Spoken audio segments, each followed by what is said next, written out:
प्रयोजन काय हे जरी सर्वांना ठाऊक असलं तरी वक्त्याचं आद्य कर्तव्य आहे म्हणून अल्पसा परिहार देणं गरजेचं आहे. आज या ठिकाणी दिंडी निमित्ताने या ठिकाणी कीर्तन करण्याचा योग आला. ज्याच्यामुळे या ठिकाणी कीर्तन करण्याचा योग आला असे असणारे आपले सर्वांचे परिचित असणारे माझे चुलते डॉक्टर संदीप शिंदे काका यांच्यामुळे या ठिकाणी योग आला. त्यांचे देखील मनापासून आभार मानते. तसेच या ठिकाणी उपस्थित गतीर महाराज त्यांच्या नियोजनाखाली ही सर्व दिंडी चालू आहे. या दिंडीमध्ये माझं कीर्तन म्हणजे माझं भाग्य म्हणावं लागेल. म्हणून या ठिकाणी तुम्हा सर्व श्रोत्यांच्या चरणी नतमस्तक होते. गुरुवर्यांच्या चरणी, आई वडिलांच्या चरणी, भगवान पंढरीची पांडुरंग परमात्म्याच्या चरणी नतमस्तक होऊन कीर्तन रूपी सेवेला सुरुवात करायची का संपवायचं? सुरुवात करायची.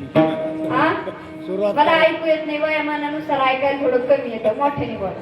सुरुवात करायची का संपायचं? महिला मंडळ झोपल्या की काय काय करायचं? सुरुवात करायची.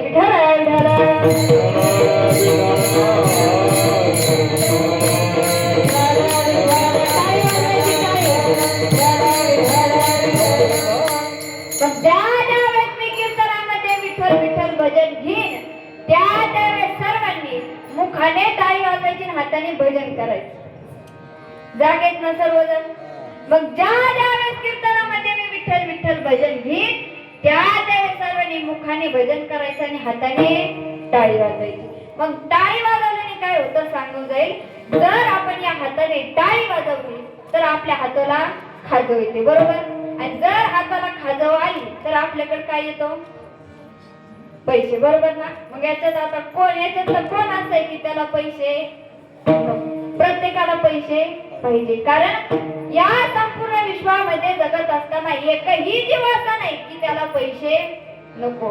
प्रत्येक जीव दुःखी आहे. का तर पैसे, धन, संपत्ती मिळत नाही. मग हे धन आपलं आहे का? नाही.